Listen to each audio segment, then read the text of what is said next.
It's time for this week's episode of Brandon Sports Talk, featuring in-depth interviews from those who are trending in the world of athletics.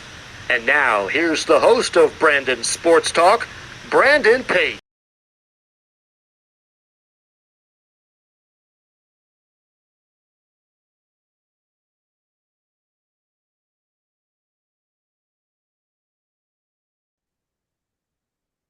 Welcome back to Brandon Sports Talk. In today's episode, I have the privilege of interviewing the UC Irvine's head women's basketball coach, Coach Tamara Inoue. How are you doing today?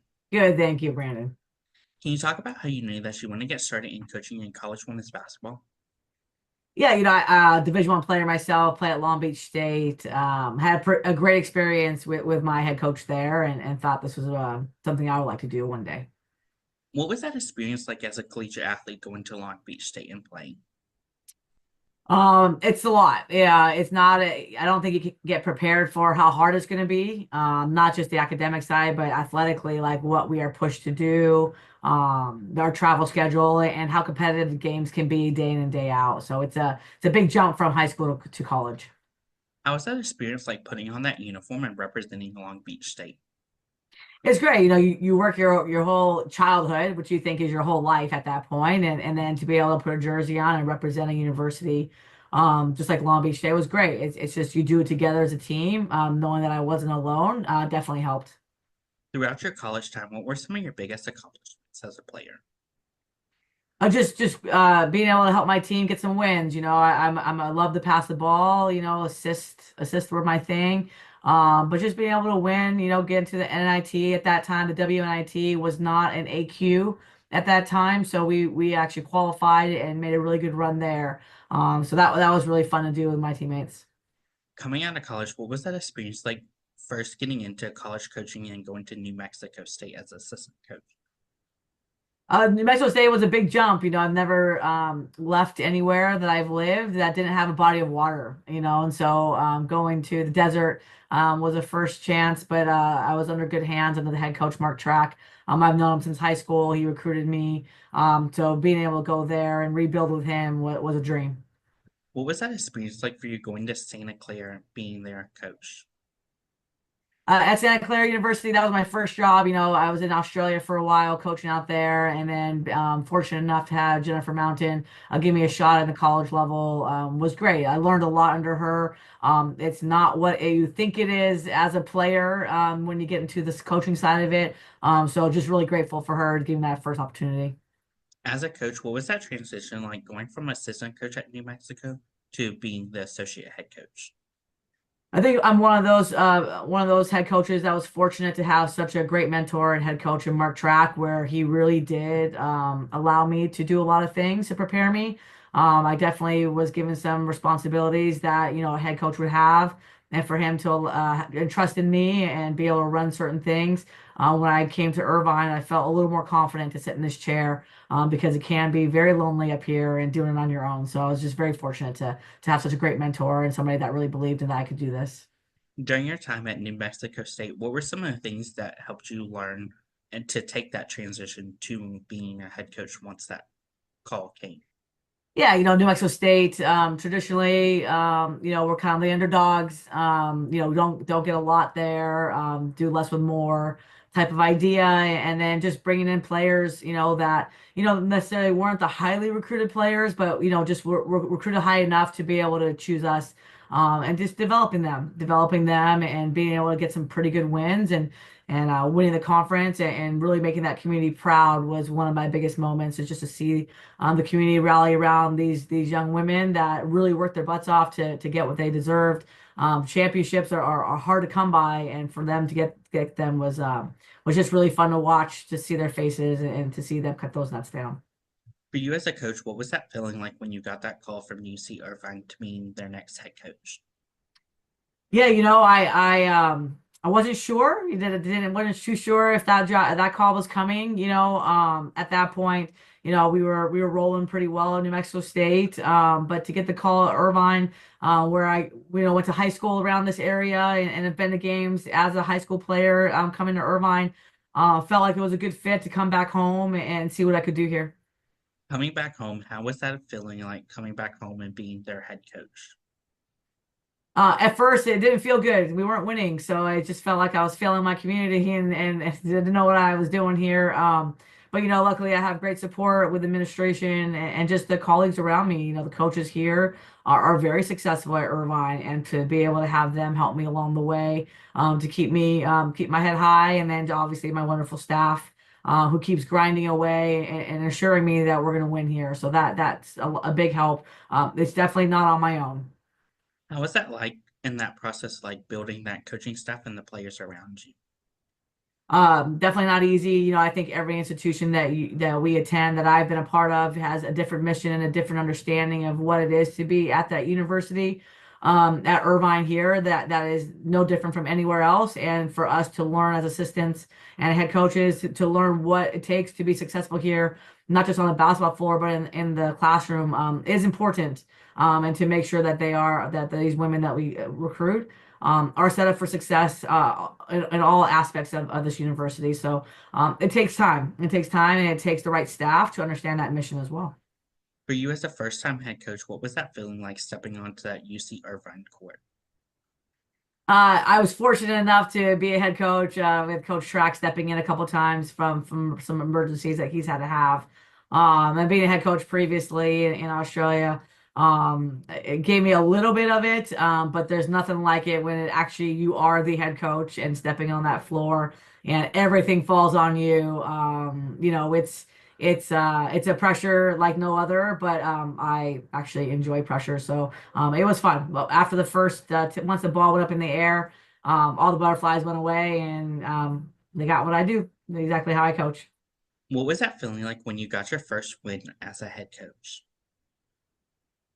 It's definitely a relief. I think just seeing that you can get a win at the collegiate level, it's a relief. But just to show, I think with our players, just to say that this is what we need, this is the standard of what we want to do here. What does a typical game day look like for you as a head coach versus for your athletes?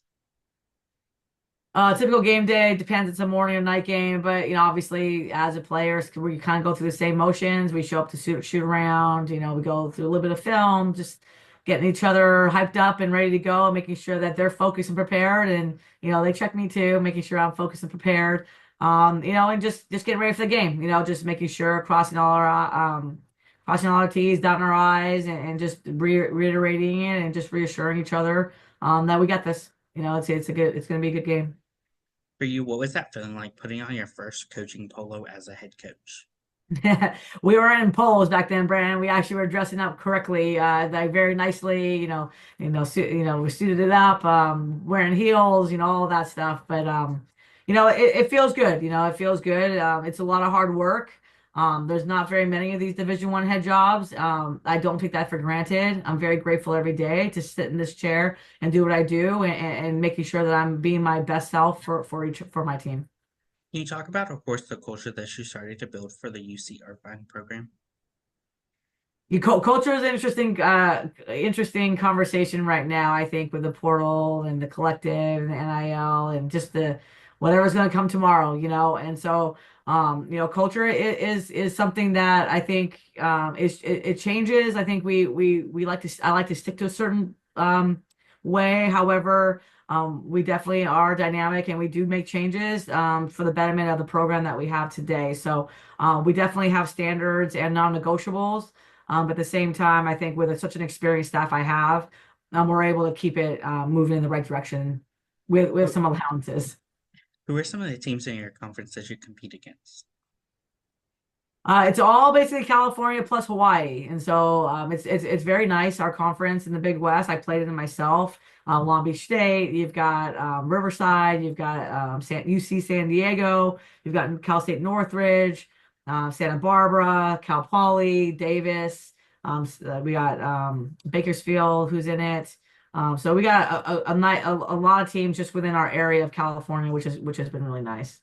What is that home game atmosphere like when teams like UC Santa Barbara and UC Davis comes to home versus going away to Hawaii? Yeah, Hawaii draws its own crowds, its own community, right? So that's kind of just you lock that one out. But for us, I think just building the brand and understanding like, that these games all matter. We're in a conference that only one team goes at this point. So just getting the fans to understand that and show up is really important. As a head coach, what was that experience like going to the NCAA and tournament and making an appearance in 2014? In 2014, that was at New Mexico State, is that right? Or last year? You're talking about last year? Last year. Dream come true. I think that's what we do for me as a head coach. We haven't been there since 1995 at Irvine. In fact, I was a junior in high school at that time, remembering that when they were calling Matsuhara. So I know that getting to the NCAA here was my number one goal to get there with this program and to put us on the map again and keep us there. As a head coach, what was that experience like taking them to the conference championship? We've been there many times and fell short, and I think it's a learning lesson and it's great feedback to what we need to work on. And this time around, it was not gonna happen. We were gonna win it, and at all costs. So I think we were challenged quite well for that championship game. We were challenged heavily with our team, but I thought we did a really good job of persevering and getting through it. What does that recruitment process look like for those prospective student athletes? I'm sorry, what is the what? The recruitment process look like for Recruitment? those? Oh yeah, I think that's another podcast for another day. It's ever changing, and I think for us, at least for me personally, I still really believe in a 4-year player. I want high school. I love the development. Developing players to me is my favorite thing. So for me, it's just that's what we hope for, understanding to stay competitive. The portal is our friend as well. So understanding that piece too. So it is a lot of moving pieces. I will say time off for my assistants and myself. We haven't quite found that yet because of the calendar year. So it's a work in progress, but I think we're doing okay in it. What is that like when those prospective student athletes come to UC Irvine and they get to visit the campus and the basketball facility? Paradise here, Brandon. It's in Southern California. We live in Orange County. The beach is right here. It's paradise. Paradise with a great university academically. As well as a great competitive environment. So, I think for the student athletes that do come here, they know there is no days off in the sense of being a UCI student. If it's a day off in basketball, it's not a day off in academics. And so I think they understand that it's a grind and that for 4 years, they have to make the best of it. As a head coach, what is it like seeing those freshmen put on that UC Irvine uniform for the first time? For me, it's fun. I see that as a freshman, and I can't wait to see them as a senior. And so for me, it's just the starting piece of it, the nervousness that they have, and then I always look forward to that senior year and seeing them how confident they've become and how much they've grown. How is that experience like seeing them achieve those first big milestones as freshmen? Milestones are all different for every freshman. I think some of them won't even see the floor. Some of them might see it for a couple minutes, and some of them might start. So I think it's different for every freshman, and everyone's journey. I'm just here to support it and watch it from a distance and just see that growth. What is that like as a head coach getting to see those seniors putting on that uniform and representing UC Irvine for the last time? It's the worst day of my life, Brandon. I don't ever want them to graduate. So for me, I understand parents and letting them go to college. For me, it's just I don't want them to leave college. My seniors mean so much to me and what they've given me. So the last senior day is probably the hardest day for me. What is that like getting to see those seniors achieving those big milestones in their career? I think it's just a gift to them and their hard work that they've done. I think it's important for them to hit milestones. I think it's important for them to hit their standards and to hit their goals. They don't always hit their goals, but to know that they've done everything they could to get there, that's also a life lesson for them to understand that it doesn't always work out the way you think it is. So, it's a nice thing to see. I think my players currently, they go through everything, and so I'm excited to see what their future holds for them. As a head coach, what is it like seeing those players going on to the WNBA or even getting into coaching afterwards? Yeah, WNBA for me hasn't really happened yet. They've had some tryouts and they've had some opportunities, but no real sticking yet here at Irvine. But I'm very hopeful, and I know it's coming. So, but to them for the play overseas, it's encouraged. I think they should play as long as they can.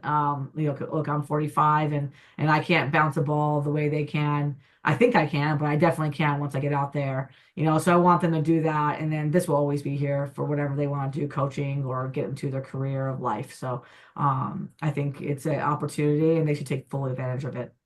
How is that like getting to see them going into college coaching or coaching in general after their playing career? I love it because usually the first call I get after the first month is, "Man, coach, I'm sorry for how hard I was. I didn't realize how hard this job is." So I always look forward to those jobs. That's why I want them all to be D1 coaches, so I get that phone call. What are some of your future plans for the UC Irvine's women's basketball program moving forward? I think right now, I think we've won a couple. We won some championships. I think we've seen the WNIT and we've seen the NCAA. I think for us, it's just continuing on that trajectory and making sure that that we would do our job recruiting correctly and keeping the culture tight. And the winning culture is the biggest thing. I don't think anyone does this to lose. But I'm hoping that we're putting ourselves in the position to continue. What advice would you give those incoming freshmen entering their first year of college women's basketball? It's going to be the hardest thing you're ever going to do. And you're going to want to, probably quit. And if you don't, that means you're not working hard enough. So I just think, just stay with the grind, stay with the process, trust it. It is not instant like social media. It is a process and you have to be patient. What advice would you give those college juniors transitioning into being leaders into their senior year? Just to know what it feels like as freshmen and sophomores. I always kind of ask them to think about how they were as a freshman and sophomore and what they would have expected for what they would have liked to see out of their seniors. And whatever that is, I expect them to do that. What is that like seeing those seniors going on and playing in the WNBA? None here yet, Brandon, but I'm hoping it'll be soon. But when that does happen, we're gonna celebrate it and make sure that they are heard from Irvine. What advice would you give those coaches looking to get into coaching after their playing career? Oh, that's an ever-changing topic. I think I don't think it's smart to go straight from playing to coaching. I think they should get another job and get into some community service. Also, just making sure they do some type of customer service before they ever think about coaching. What advice would you give those assistant coaches making that transition to being head coaches? It's just not as easy as it looks. It's very lonely up here. I think being a head coach bears a lot of responsibility, and I think it's just they really believe it's lip service. Not they, many believe it's lip service, and many believe they can take my job, and I would absolutely step out of this chair and let anyone do it. It's no problem for me. What advice would you give those head coaches looking to build their own program and build their own legacy? That they really have to love this game and love this and love players and be able to be a part of a team of administrators and the university. It's just not your way only. I think you have to be a team player all around. That's great advice. Where can my listeners find you on social media along with the UC Irvine women's basketball program? UCI WBB is all of our social handles. Just Google it or look for it. For me, I actually go dark on social media during season, so you can find me, but you won't be able to really find any information until after season. But please follow the UCI women's basketball. Thank you again, Coach, for your interview, and best luck in your future at UC Irvine as the head women's basketball coach. Appreciate it, Brandon. It's good talking to you. Thank you. You can find Brandon Sports Talk on Instagram at Brandon Sports Talk, Twitter at Talk_Brandon. You can find me on YouTube at Brandon Sports Talk. Don't forget to like, comment, and subscribe. Thank you again for your interview and best luck in your future. You've been watching Brandon Sports Talk. Please feel free to like, share, and subscribe to Brandon Sports Talk on social media and on YouTube.